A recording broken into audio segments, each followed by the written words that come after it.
Good morning, my dear students. The short story, The Gift of the Magi, is prescribed for the students of BA Part 3, English Literature, in Paper 2, that is, English Prose and Fiction. But first, a look at the biography of the writer of this short story, who is famously known as O. Henry, whose actual name is William Sidney Porter. Biography of William Sidney Porter or O. Henry.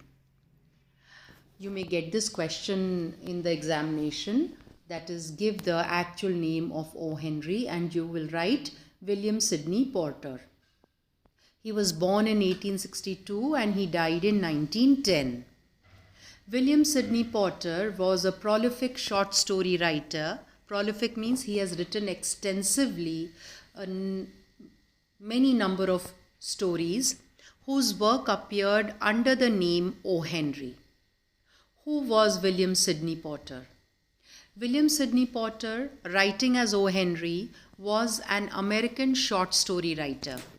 He wrote in a dry, humorous style and, as is in his popular story, The Gift of the Magi, often ironically used coincidences and surprise endings.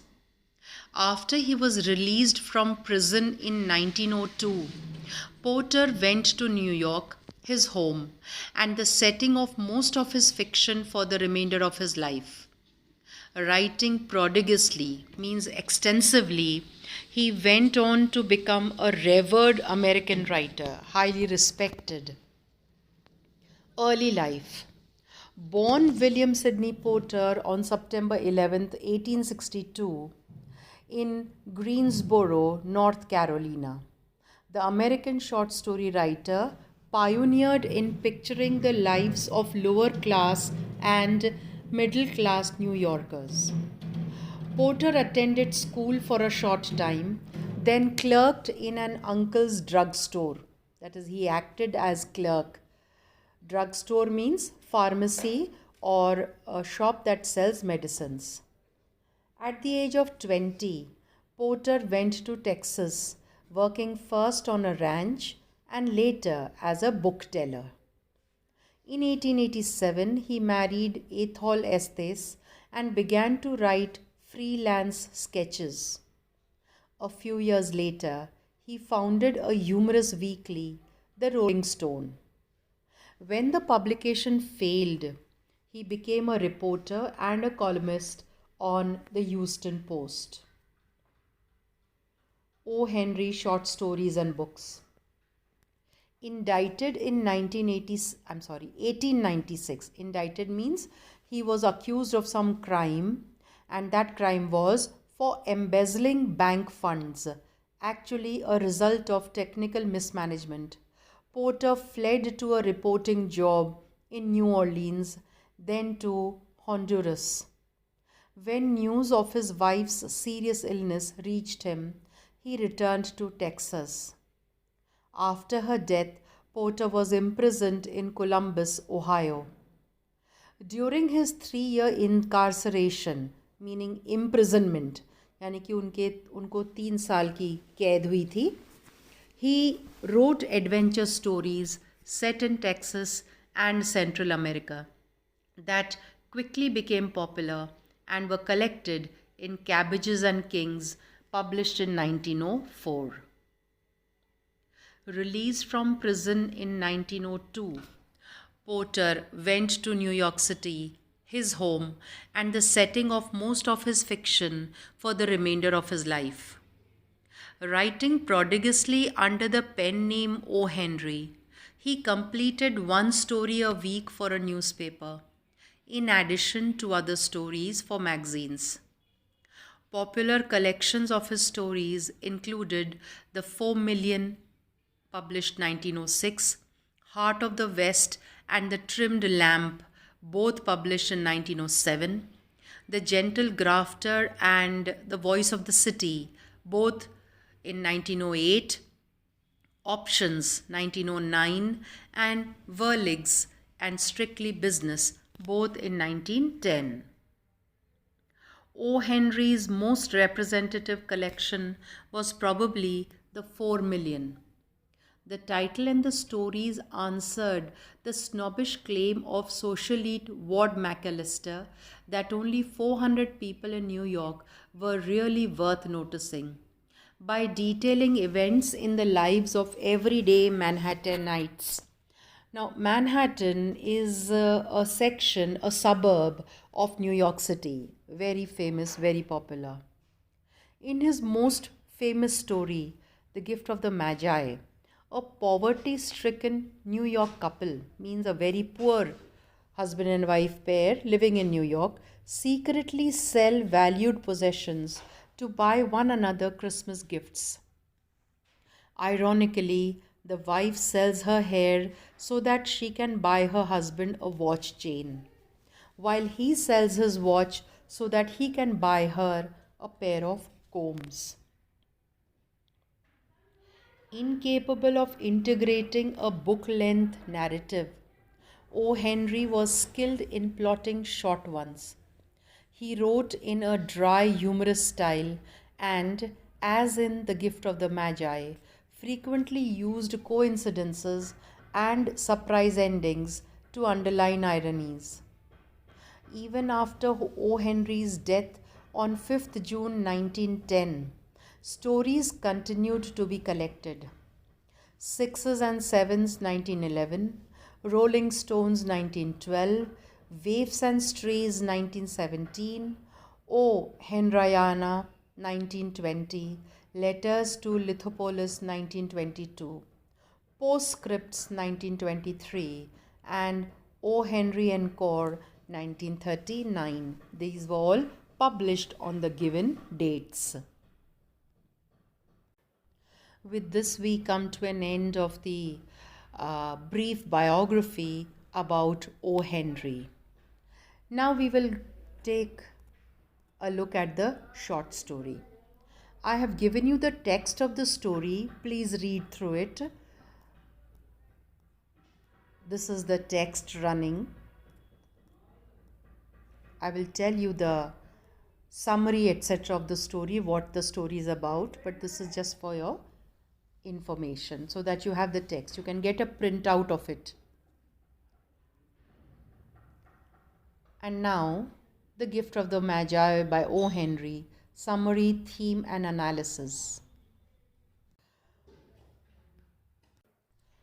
The introduction to the story, The Gift of the Magi. O. Henry was just a pen name for the man whose real name was William Sidney Porter. He is still considered one of the great American short story authors. O. Henry's stories are known for the sentimental warmth that shines through many of them, their playful and optimistic sense of humor, and especially for their twist endings. They are also often written in a unique oral style, as if the narrator, or O. Henry himself, were telling you the tale in person. They are perfect for reading aloud. The Gift of the Magi was originally published in 1906 in O. Henry's second collection of short stories, The 4 Million. The Gift of the Magi is probably his greatest hit and displays all of the major O. Henry traits or qualities in abundance, means in large quantity. Since it was first published, it is one of those classic Christmas stories that people usually read during the holidays. O. Henry is a master storyteller. The plot summary. The Gift of the Magi is a well-known short story by American short story writer O. Henry, the pen name of William Sidney Porter. The story first appeared in the New York Sunday World on December 10, 1905, and was later published in O. Henry's collection, The 4 Million, on April 10, 1906. The story opens with $1.87. That's all Della Dillingham Young has to buy a present for her beloved husband Jim. Della, by the way, is the name of the protagonist, the wife, and Jim is the name of the husband. And the next day is Christmas. Faced with such a situation, Della promptly bursts into tears on the couch, which gives the narrator the opportunity to tell us a bit more about the situation of Jim and Della. The short of it is they live in a shabby flat and they are poor. Shabby means untidy, not very expensive, but they love each other. Once Della has recovered herself, she goes to a mirror to let down her hair and examine it. Della's beautiful brown knee-length hair is one of the two great treasures of the poor couple. गरीब हैं, ज़्यादा कुछ नहीं हैं, लेकिन दो चीज़ें बहुत कीमती हैं इनकी ज़िंदगी में. एक तो है डेला के खूबसूरत घुटने जितने लंबे भूरे रंग के बाल. The other is Jim's gold watch. Her hair examined, Della puts it back up, sheds a tear and bundles up to head out into the cold. Bundles up मतलब वो कोट वगैरह पहनती है, अपने बाल बांधती है और वो बाहर निकल जाती है घर के बाहर. She leaves the flat and walks to Madame Sofroni's hair goods shop, where she sells her hair for $20. $20 here, bucks means cash. Translated it means dollars. Now she sells her beautiful hair for $20. Now she has $21.87 in hand. $1.87 तो पहले ही थे उनके पास. अब $20 जो उनको अपने बाल बेचकर मिले हैं, यानी कि उन्होंने अपने बाल कटवा कर उस लेडी को, मदाम सॉफ्रोनी को बेच दिए. With her new funds, Della is able to find Jim the perfect present. An elegant platinum. Platinum is the most expensive metal in the world. और प्लैटिनम में ही डायमंड्स की, रियल डायमंड्स की setting की जाती है. Chain for his watch.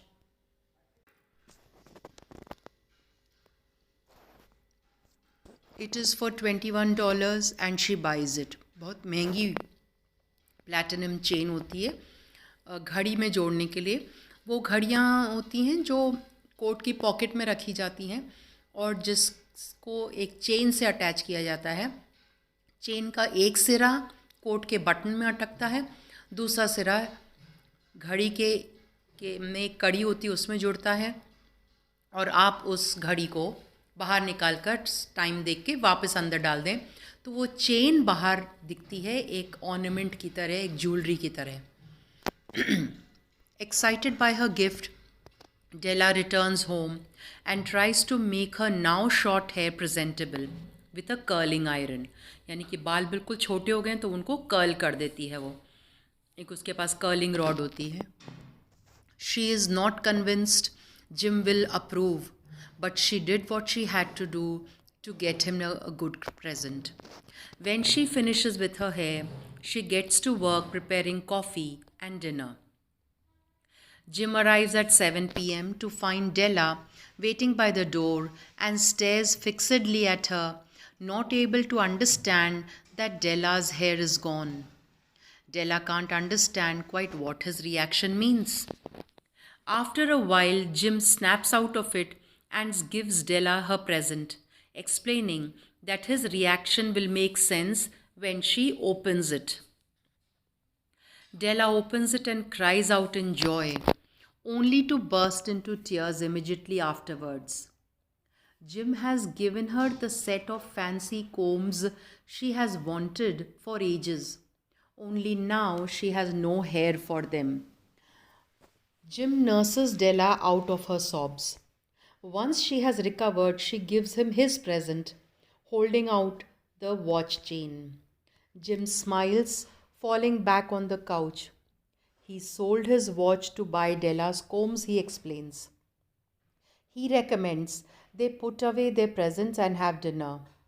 As they do so, the narrator brings the story to a close by pronouncing that Della and Jim are the wisest of everyone who gives gifts. They are the Magi. The storyteller tells of a young married couple, James, known as Jim, and Della Dillingham. The couple has very little money and lives in a modest apartment. Between them, they have only two possessions that they consider their treasures: Jim's gold pocket watch that belonged to his father and his grandfather, and Della's lustrous means shining, long hair that falls almost to her knees. It is Christmas Eve, and Della finds herself running out of time to buy Jim a Christmas present. After paying all the bills, all Della has left is $1.87 to put toward Jim's Christmas present. Desperate to find him the perfect gift, out she goes into the cold December day, looking in shop windows for something she can afford. She wants to buy Jim a chain for his pocket watch, but they are all out of her price range. Rushing home, Della pulls down her beautiful hair and stands in front of the mirror, admiring it and thinking. After a sudden inspiration, she rushes out again and has her hair cut to sell. Della receives $20 for selling her hair, just enough to buy the platinum chain she saw in a shop window for $21. When Jim comes home from work, he stares at Della, trying to figure out what is different about her. Figure out means trying to understand. He's not able to immediately catch the fact that she has cut her hair. She admits that she sold her hair to buy his present. Before she can give it to him, however, Jim casually pulls a package out of his overcoat pocket and hands it to her. Inside, Della finds a pair of costly decorative hair combs that she had long admired but are now completely useless since she has cut off her hair.